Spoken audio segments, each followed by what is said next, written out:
ایک ایسا خواب جس میں تاریخ کی بڑی بڑی سلطنتوں کا عروج و زوال بتا دیا گیا۔ یہ خواب کس نے اور کیوں دیکھا تھا، اس کی صحیح تعبیر کیا تھی، اور تعبیر بتانے والے شخص کو شیر کے سامنے کیوں ڈال دیا گیا؟ آج ہم اس ویڈیو میں حضرت دانیال علیہ السلام کا مکمل واقعہ پیش کریں گے۔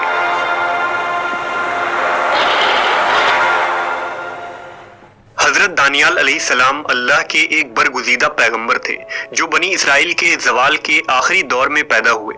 آپ 457 قبل مسیح میں بیت المقدس میں پیدا ہوئے تھے۔ دانیال کا لغوی معنی ہے خدا میرا منصف ہے۔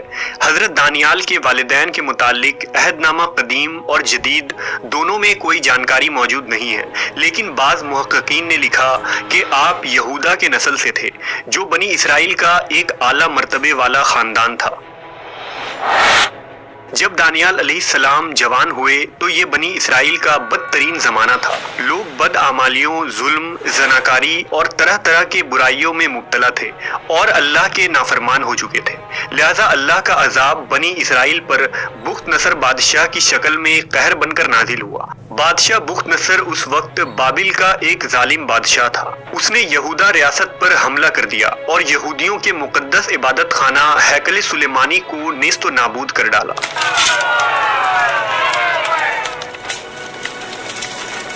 حضرت دانیال کا یہ ماننا تھا کہ بنی اسرائیل چونکہ فسق و فجور اور برائیوں میں مبتلا ہوئے ہیں، اس لیے بخت نصر کا حملہ خدا کی طرف سے ان پر ایک مار ہے اور اس کی جانب سے دی جانے والی سزا بالکل درست اور منصفانہ ہے۔ بخت نصر نے یروشلم کو تباہ کر ڈالا اور بے دریغ لوگوں کا قتل عام کیا اور باقی بچے لوگوں کو قیدی بنا کر بھیڑیوں کے ریوڑوں کی طرح ہانک کر بابل لے گیا۔ انہی قیدیوں میں حضرت یرمیہ اور حضرت دانیال علیہ السلام بھی شامل تھے۔ 421 قبل مسیح میں بخت نصر نے ایک رات ایک پراسرار خواب دیکھا۔ اس نے خواب میں دیکھا کہ ایک بڑا بت جس کا سر سونے کا تھا اور درمیانی حصہ چاندی کا اور نیچے کا حصہ تانبے کا تھا اور ٹانگیں لوہے کا تھا، اس پر آسمان سے ایک پتھر گرا جس سے وہ پاش پاش ہو گیا اور اس کے اجزاء آپس میں مل گئے۔ وہ پتھر اتنا بڑا ہو گیا کہ تمام زمین اس سے بھر گئی۔ بخت نصر اس خواب سے حیران ہو گیا۔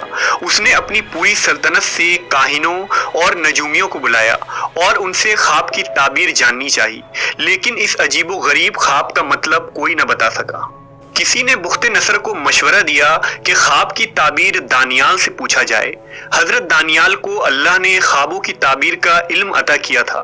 اس وقت آپ علیہ السلام قید خانے میں بند تھے، لہذا انہیں بخت نصر کے سامنے پیش کیا گیا۔ اس زمانے میں یہ رواج تھا کہ بادشاہ کے سامنے حاضر ہونے والا شخص اسے سجدہ کرتا تھا، لیکن حضرت دانیال بخت نصر کے سامنے تشریف لائے تو آپ نے اسے سجدہ کرنے سے انکار کر دیا اور فرمایا سوائے خدا کے کسی کے آگے سجدہ جائز نہیں۔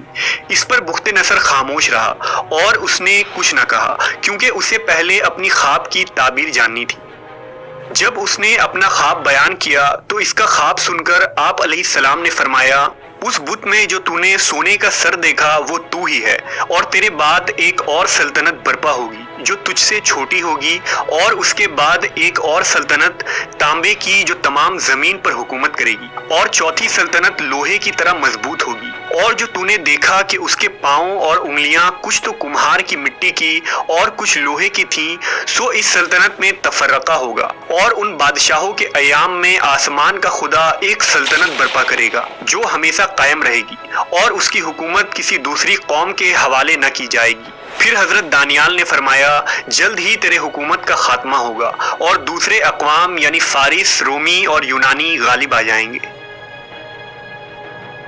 حضرت دانیال علیہ السلام کی قابلیت دیکھ کر بادشاہ بخت نصر نے ان کو دربار میں نوکری بخشی۔ بادشاہ ان کی عقل مندی اور ذہانت سے متاثر ہو گیا۔ صحیفہ دانیال کے مطابق حضرت دانیال جوان آدمی تھے، خوبصورت اور ہر چیز سیکھنے کی صلاحیت رکھتے تھے۔ ان کی سمجھ بوجھ اور حکمت کی وجہ سے ان کو دربار میں جگہ مل گئی، اور بادشاہ بخت نصر جب بھی کوئی سوال کرتا تو حضرت دانیال کاہنوں اور درباریوں سے زیادہ مدلل اور بہترین جواب دیتے تھے۔ حضرت دانیال نے بابل میں قیام کے دوران کبھی غیر حلال کھانا نہیں کھایا۔ آپ سادہ غذاؤں اور پانی پر گزر بسر کیا کرتے تھے، لیکن اللہ نے ان حلال غذاؤں میں ہی اتنی برکت عطا کی کہ آپ بابلی لوگوں سے زیادہ صحت مند نظر آتے تھے۔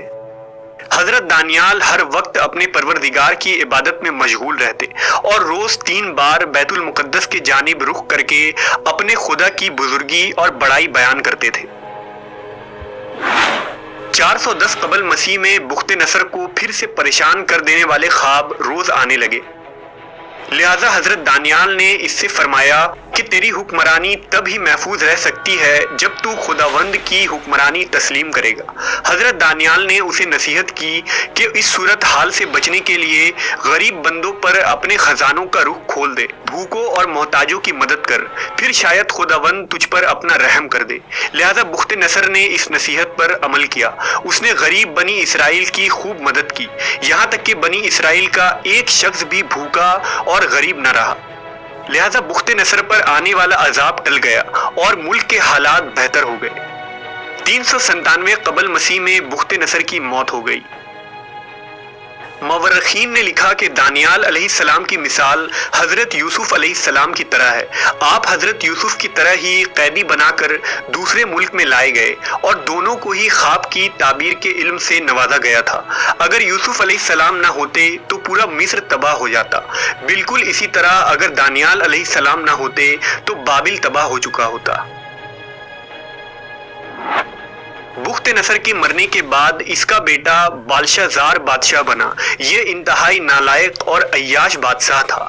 دوسرے وزیر جو حضرت دانیال کے بڑے عہدے کی وجہ سے ان سے جلتے تھے، انہوں نے بادشاہ کو حضرت دانیال کے خلاف بھڑکانا شروع کر دیا اور بادشاہ کو بتایا کہ دانیال نہ آپ کو سجدہ کرتا ہے اور نہ ہی وہ بابل کی سلطنت کا خیر خواہ ہے۔ وہ تو یہ کہتا ہے کہ جلد ہی بابل کی سلطنت کا خاتمہ ہو جائے گا اور اس کے خدا کی حکومت قائم ہوگی۔ لہذا بادشاہ نے آپ کو شیروں کے آگے قید خانے میں ڈال دیا۔